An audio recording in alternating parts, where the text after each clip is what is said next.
మపదాదపమాగరి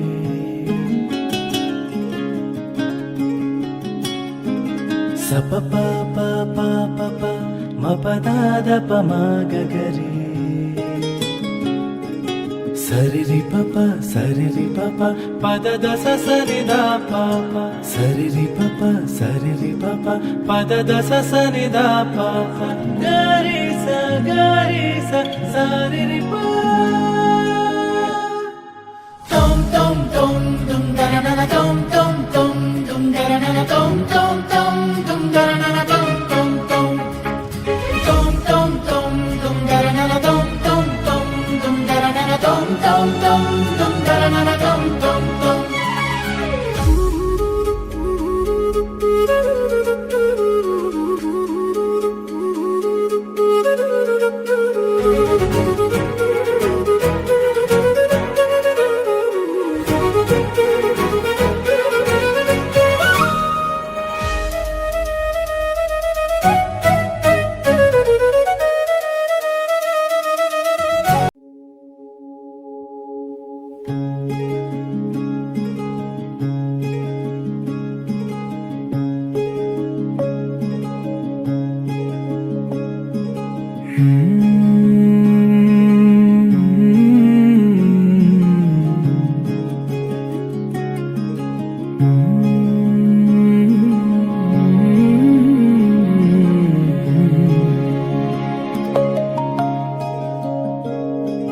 సపపపపప మపదాదపమాగరి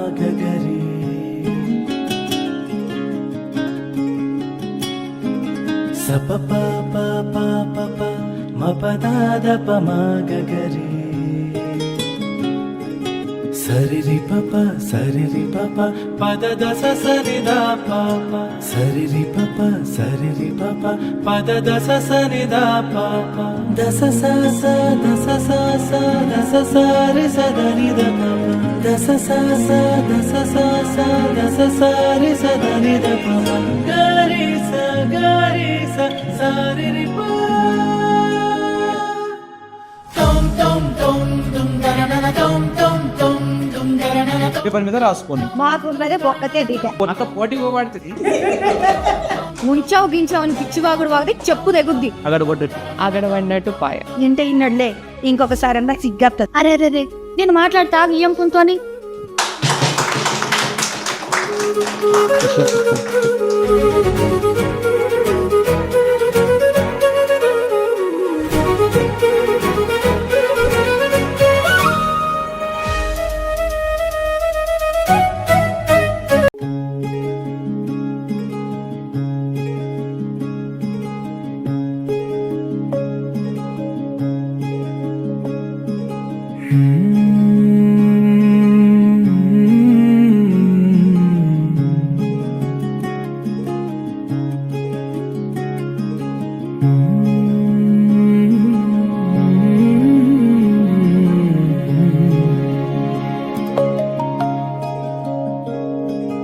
సపపపపప మపదాదపమాగరి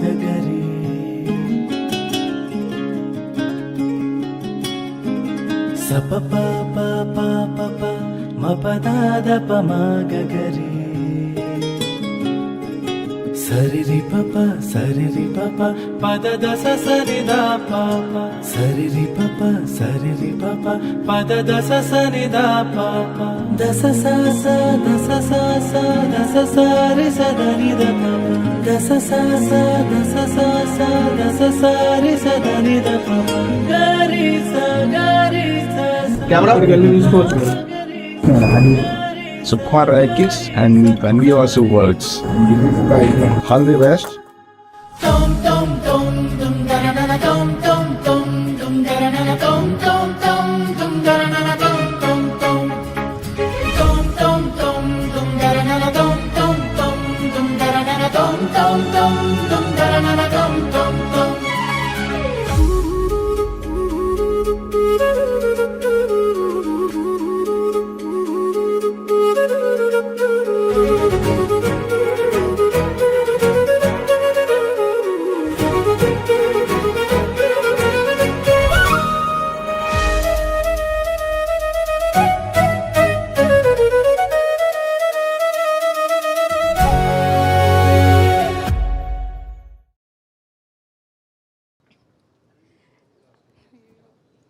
అందరికీ నమస్కారం. నా పేరు నాగదుర్గ. యూట్యూబ్లో ఏదో ఒక పాటలో యాక్ట్ చేస్తూ డాన్స్ చేస్తూ చూసుంటారు. ఇప్పుడు ఇడుపు కాగితం అనే ఒక అద్భుతమైన స్టోరీతో మేము ముందుకు రాబోతున్నాము. నాకన్నా ఎక్కువ ఎంతోమంది నేను ఇండస్ట్రీలో వెళ్ళాలి, మూవీస్ చేయాలి అని ఎంతోమంది కోరుకున్నారు. మీ అందరి సపోర్ట్తో, మీ అందరి బ్లెస్సింగ్స్తో ఇవాళ ఇక్కడ ఉన్నాను నేను. ఈ స్టోరీ నన్ను నమ్మింది, ఈ స్టోరీ నేను నమ్మాను. అండ్ మిగతాదంతా హిస్టరీ మీరు చూడాలి. అండ్ ఈ స్టోరీ నా దగ్గరికి వచ్చినప్పుడు అంటే ఎక్కువగా నేనేం మాట్లాడలేను, బట్ ఫస్ట్లీ నేను థ్యాంక్స్ చెప్పాలి అని అనుకునేది మాత్రం బన్నీవాస్ సార్కి. స్టోరీ నాకు వంశీ సార్ చెప్పిన స్టోరీ నాకు నచ్చినా కూడా ముందుగా నేను ఎవరికైనా థ్యాంక్స్ అనేది కూడా చాలా చిన్న పదం. వాస్ సార్కి అండ్ సుకుమార్ సార్కి ఫస్ట్ నేను రాగానే కూడా సార్ ఒకటే మాట చెప్పారు, నీ పాటలు యూట్యూబ్లో చూస్తామమ్మా, నేను సుకుమార్ సార్ చాలా పెద్ద ఫ్యాన్స్ అన్నారు. నేను వెంటనే సార్ని అడిగిన క్వశ్చన్, సార్ మీరు సాంగ్స్ చూస్తారా అసలు యూట్యూబ్లో అని అడిగాను. సార్ ఒక్కటే, నేను టూ మచ్ కాన్ఫిడెంట్గా ఉండే పర్సన్ని కాదండి. బేసిక్గా నాకు ఒక బెరుకు భయం అనేది ఉంటుంది. ఒకటే మాట చెప్పారు, టాలెంట్ అనేది ఎక్కడున్నా కూడా అది వచ్చేస్తుంది. అది యూట్యూబ్ పాట కానీ ఏదైనా కూడా టాలెంట్ అనేది ఉంటే అది ఎక్కడికి వెళ్ళాలో అక్కడ రీచ్ అయిపోతుంది అని అప్పుడు ఇచ్చారు నాకు కాన్ఫిడెన్స్. అండ్ స్టోరీ చెప్పిన తర్వాత నేను అన్ని కండిషన్స్ రూల్స్ ఏం పెట్టలేదు. వంశీ గారు థ్యాంక్ యూ సో మచ్ ఇలాంటి స్టోరీ నన్ను నమ్మి తీసుకొచ్చినందుకు. ఒకటే విషయం అండి, ఇందులో శ్రీలత అనే క్యారెక్టర్కి ఎంత వెయిటేజ్ ఉందంటే నేను ఫస్ట్ స్టోరీ విన్న తర్వాత భయపడ్డదే దానికి. నేను ఇంత చేయగలుగుతానా, ఇంత వెయిటేజ్ ఉంది ఈ క్యారెక్టర్కి. నేను ఏం కొంచెం డిఫరెంట్గా కూడా నా భయం కానీ ఏది కనిపించకూడదు, అలా ఉండాలి నేను స్క్రీన్ పైన, నేను చేయగలుగుతానా అనే ఒక డౌట్ ఉండే. వంశీ గారు నన్ను నమ్మారు, మీరు చేస్తారు, చాలా అద్భుతంగా ఉన్నారు, బాగా చేస్తారు అని ఒకటే మాట చెప్పారు. ఆ కాన్ఫిడెన్స్ ఇచ్చారు. Thank you sir, thank you so much. And Sukumar గారు ఈజ్ ద స్వీటెస్ట్ అని నేను చెప్పగలుగుతాను. ఎందుకంటే నాకు యూట్యూబ్లో సాంగ్స్ చేసే ఒక అమ్మాయి అండ్ కూచిపూడి డాన్సర్, చిన్నప్పటి నుంచి ఇదే ఫీల్డ్ ఇందులో ఉన్న అమ్మాయిని నమ్మి తీసుకొచ్చి నా 25th బర్త్డే సార్తో జరుపుకున్నాను. సార్ నాకు బొకే ఇచ్చి కేక్ కట్ చేయించారు. అంతకన్నా నాకు ఇంకేం కావాలి, నాకు అంతకన్నా ఒక బెస్ట్ ఎంట్రీ ఏముంటుంది అని అనిపించింది. వెరీ థ్యాంక్ఫుల్ అండి. అండ్ దర్శి గారు thank you so much for being so supportive. Thank you ma'am, thank you so much. And ఇక్కడ మూవీలో ఎవరున్నారు కాస్టింగ్ అంతా తెలిసిన తర్వాత మనోళ్ళే రాబాయ్ అవసరమే అంతే అనే ఫీలింగ్ వచ్చింది, ఆ భయం అనేది పోయింది. థ్యాంక్ యూ అండి. మీరు డెఫినెట్గా థియేటర్స్కి వచ్చి మొత్తం ఇట్లా రచ్చరచ్చ చేసేస్తారు, అదైతే నేను చెప్పగలుగుతా. Thank you so much.